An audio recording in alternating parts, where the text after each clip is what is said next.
Okay, this is my second take at this video. The first one was complete garbage, so I decided to do it again, as one should, when one is not completely and utterly tired and think it's a good idea to make a 1 hour video in the middle of the night. Anyway, I mentioned last video that I make games in my spare time. Well, not really games. I do game related stuff like assets or small things like that, because I do not have the resources, motivation or time to make a full game. I have made a few attempts, but they have all gone bad because they were all too ambitious. So I decided to do something smaller, which is what you see here, and I decided to show it in a video. So I mentioned also in that last video that I had been working on a game that was supposed to be my first full-fledged game that I finished, but unlike the other ones, I didn't actually give up on it. It gave up on me. It kind of not really crashed. I'm not gonna go into the details on that because it's unnecessary. But yeah, I lost it and I was sad. Still am, not as much though. But one thing I was going to add to that game was gambling. That was a pretty long-term plan because there wasn't even a lot of basic things. But yeah, I wanted to do gambling. I've always enjoyed the idea of gambling in games. More games need to have stuff like that. RPGs, that is. So, for whatever reason, a few days ago I just felt like doing that. Just adding gambling as it would have been in that game. And this is what I've done now. Specifically dice. I intended to have several gambling games, such as cards and cups and whatnot. And I do still intend to make those once I'm done with this, which I sort of am. This is technically, I mean, it is finished enough to show, but I will probably make at least one version. There are still a few things that irk me. Yeah, this is simply a game of dice that I've made, and now I'm showing it in a video. Mostly because I'm proud. And because I told myself that I would make videos about stuff even if they're trivial. If I had a higher standard on my videos, which I will have once I get back to YouTube officially, then I would not have uploaded this. I would have uploaded the full game that I lost, where this was supposed to be a minigame. Anyway, I should not make this video too long. I'm going to, I know. I know that for a fact. It should be like 5 to 10 minutes tops, but it's probably not gonna be more than that, but who cares. So I'm just gonna show you this game now, and explain a bit of how everything works, because personally I find that shit interesting. I like to know what's going on behind the scenes in a game, so if you do, then maybe you'll enjoy this, I don't know. Maybe you knew all this stuff or you just don't find it interesting. Anyway, so we are playing dice with this guy right here. We can control our throw, we can control how hard we throw forward, up and left and right. So I'm just gonna go for a pretty average throw right here.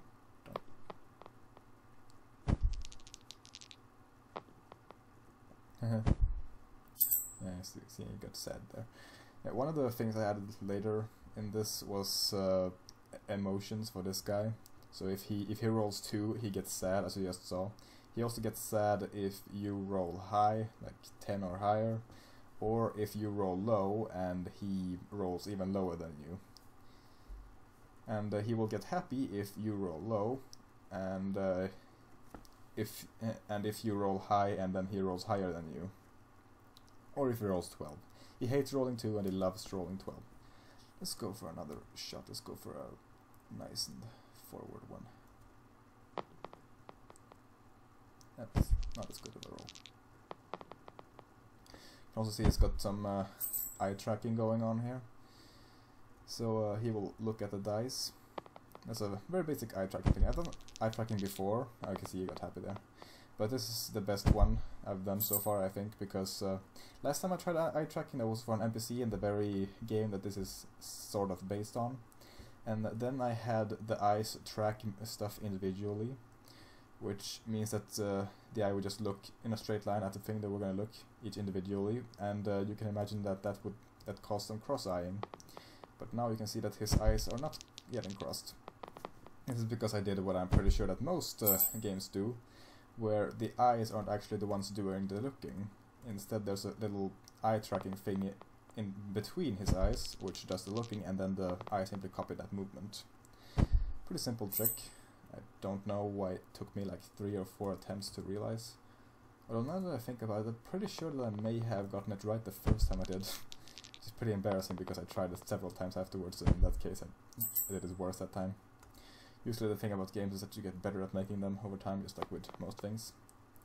You can also see I got a little gold thingy here so that you can visually see how much gold you have. Which is mostly because I got a gold fetish. I love watching piles of gold and hearing gold clinking and everything. Also set the stakes. If you want to gamble for a lot or very little, I want to gamble for a lot because that means more gold. Or less gold, but then you still get to see him getting the gold. Yeah, I got a 2. He's gloating at me for getting a 2. Coins. I also wanted to talk a bit about the dice themselves, and the last take I spent way too much time doing that, and I just rambled incoherently, so I'm gonna try again better. They were surprisingly hard. I was expecting it to be a bit easier, but basically each side is an individual object, and the die itself tracks their height to see which one is the highest up, and when they stop rolling, when they have stopped moving and they have been still for long enough, they will check for which one is the highest. However, the thing is that it only checks for their height. It doesn't check for which side that height belongs to, because I don't know how to do that. So it knows how high each side is, but it doesn't know which side is which. So to fix that, I simply did a very simple trick where it takes the max value and then compares it to the value of each side. So let's say that 6 is highest, and it will see that a number that then it will see that the number that represents 6 is the highest, and to find out that it belongs to 6, it will compare it to the height of each other side, and then only 6 will match because it is the highest up. And if we realize that, oh, this is 6, that is this number, and then it will simply say that 6 is the highest and add the points. Just mindlessly gambling with this guy. That is a good thing about games like this, because I know that even though I don't do Let's Plays, I know that playing a game and talking at the same time is pretty hard, because you gotta focus on the game, but here it's just dice, it's just calculated by random chance, so it doesn't really matter what I do.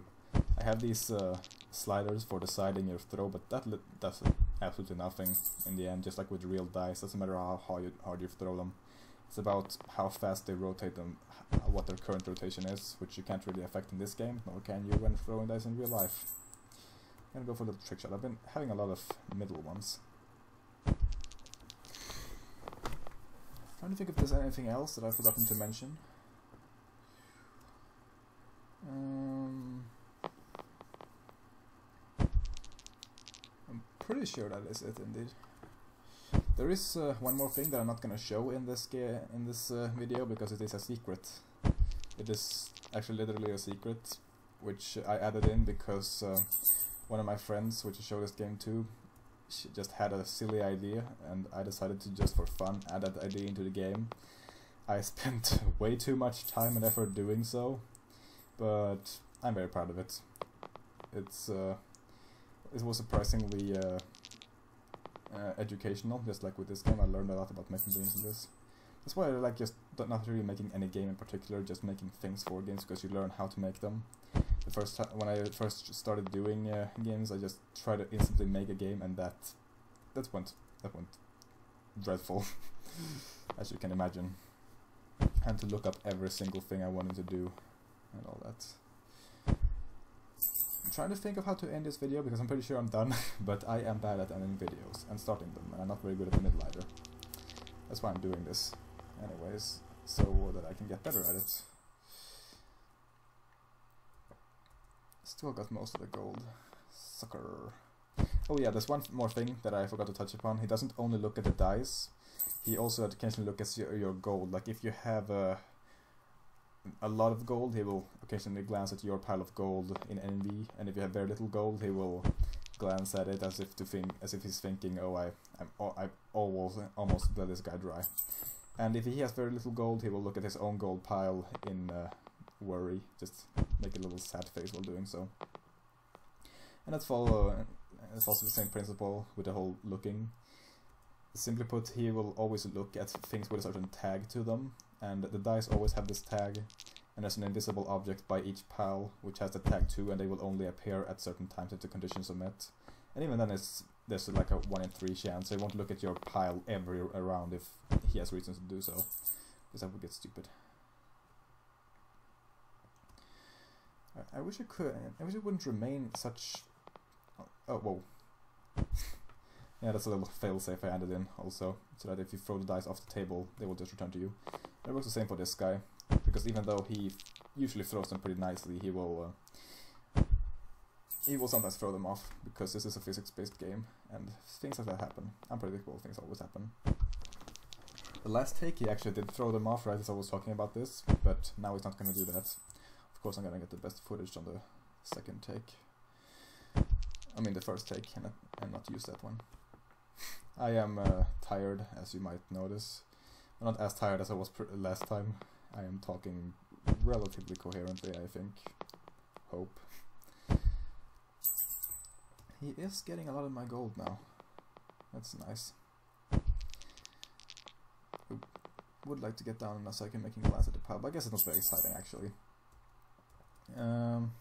So I'm going to add a download link to this little game I've made in the description if you want to check it out. Specifically maybe to check out the secret. That's kind of the bait I'm using here to get some people to play it. It is a pretty cool secret, I believe. I was impressed by it myself, which doesn't really... I mean, your own seal of approval doesn't really matter much, but yeah, my friends that I showed it to, they also thought it was really cool. But yeah, I just really wanted to show this for anyone interested, and just to brag. This is not the final version, because as I said, there are some things that still kind of bother me. Like 3 things I can think of right now. So if you download it right as this goes up, there might still be those things, but as soon as I'm done fixing those few things, then I will change the download. So by the time you're watching this, maybe I will have removed those little bugs. But I think that is everything. I'm just gonna figure out once again a way of ending this video, which I am bad at. Most YouTubers have like a... Oh yeah, now we did that throw. I mean, he threw too far. But yeah, most YouTubers have a special way of ending and starting their videos to make it easier. I don't. But that is why I gotta make these videos, so I can learn about it, because I have realized that I really don't have much experience with actually doing videos. Like, for all the years I've been on YouTube, I have gotten very little experience with doing videos, especially these kinds of videos where I'm actually talking and not just fiddling with stuff behind the scenes. But practice makes perfect. Or well, better. Perfection is impossible and subjective. I think I'm just gonna end this video here, just abruptly. So